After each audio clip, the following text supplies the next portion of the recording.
Why did Apple struggle following its initial success? By Stephen Briggs.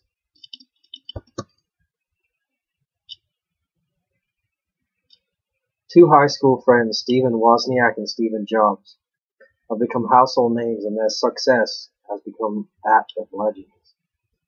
It's hard to imagine Apple being anything but brilliant. However, their road to success has not always been smooth. Before I discuss the roller coaster ride that seems to accurately describe the life of the Apple industry, I'll give you a background of its origins. Both Wozniak and Jobs worked for other companies after high school. Wozniak for Hewlett-Packard and Jobs for Atari. Wozniak came up with the initial idea at the Homebrew Club. The Homebrew Club was basically a club that started in the Silicon Valley in 1975 for computer hackers. The Homebrew Club was where Wozniak tinkered with his first design of the Apple computer, the design that became Apple I. Both Jobs and Wozniak were responsible for promoting. And here is a picture of Apple I. The initial cost was $666.66. It was not really a success, and it gained little attention. However, the groundwork was laid for better things to come. It was not until the introduction of the Apple II in 1977 that Apple had its first taste of success. It had a plastic case, included color graphics, and was inexpensive.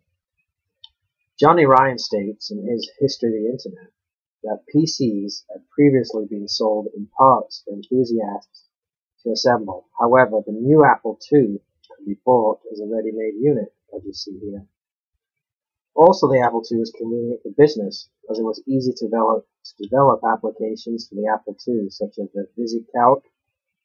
This became their entry into the PC market. Here's an image of the Apple II. Johnny Ryan's account of History of the Internet states the Apple I and II were designed strictly on a hobby-for-fun basis.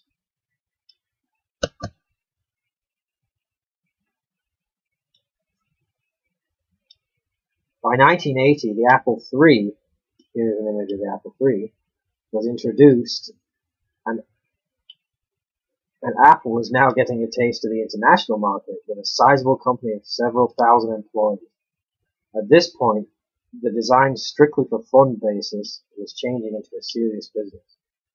It was Steve Jobs' vision to hire mid-level managers, new investors, and older, more conservative men, much to the dismay of many of its original employees.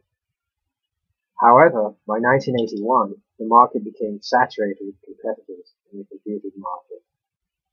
Fortunately, Apple did not suffer the same fate as IBM, signing a deal with Microsoft and allowing outside companies to clone many of the revolutionary ideas that IBM had pioneered. As Ryan argues in the History of the Internet, the secrets of Apple's hardware were jealously protected. Because Apple was so well protected, it is part of the reason that they fell into the slump later on, making themselves isolated from the market, lacking compatibility with other programs.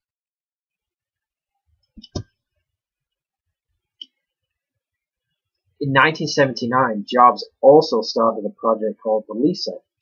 However, Jobs was taken off the project by then President Apple Mike Markula. It's hard to imagine Stephen Jobs as being incompetent. However, it didn't last long, and Jobs went to work on the highly successful Macintosh computer.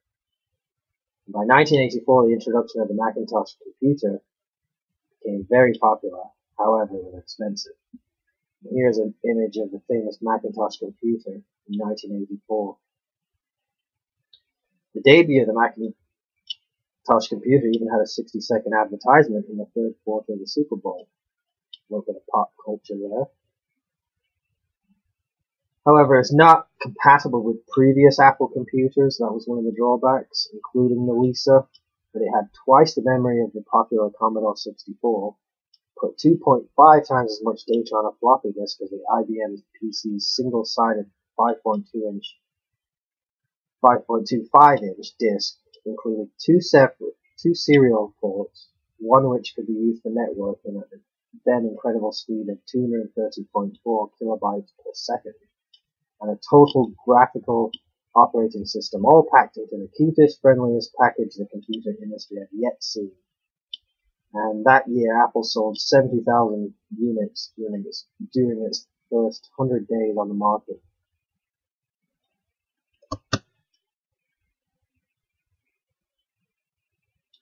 Because of the restrictions that Apple placed on its products was tight, it helped deter them from copycats and other companies from cloning their ideas.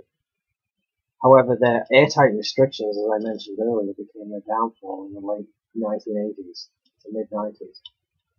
A major factor for their slump was also the introduction of Windows. By the late 80s, Apple was able to maintain their presence in the computer industry, introducing in 1987 the Mac II. This is what the Macintosh 2 looked like in this picture right here. Built with expandability in mind, the Mac II made the Macintosh line a viable, powerful family of computers. Apple was, quote Rolling Stone magazine, a Wall Street dollar, shipping 50,000 Macs a month. It seemed in 1999 that the Windows would be a flop and the Mac would be riding high for the next decade, but it didn't. By 1990, the market became saturated with PC clones of every conceivable configuration, and Apple was the only company selling Macs. In late May, Microsoft rolled out Windows 3.0, which could run on virtually all the PC clones in the world. This left Apple in trouble. Apple's worst problem was not selling computers, it was building them. By June 1995, Apple had $1 billion in back orders and didn't have the parts to build them. But Apple's problems were added to the late summer with the release of Bill Gates' Windows 95.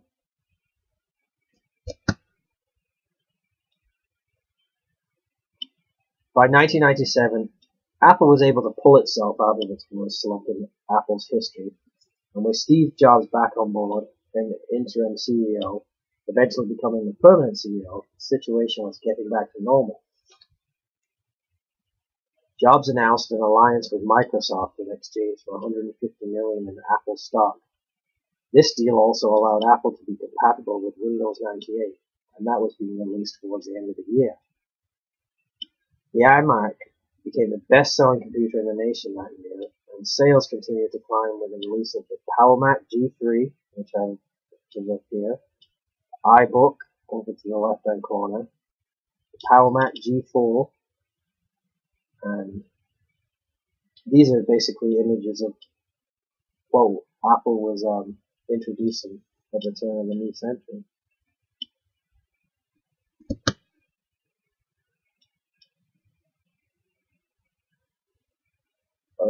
Though there was a slight gamble with Jobs' introduction of the PowerMac G4 Cube in 2000, the image is over here to the left, which turned out to be a failure, the story of Apple has not slowed down to this day and continues to grow with its innovative creations.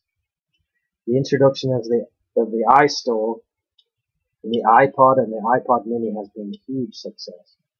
In addition, the easy-to-use and compatible with loads of apps introduction of the iPhone in 2007 and the 2010 introduction of the iPad will keep Apple products on top of their game for years to come.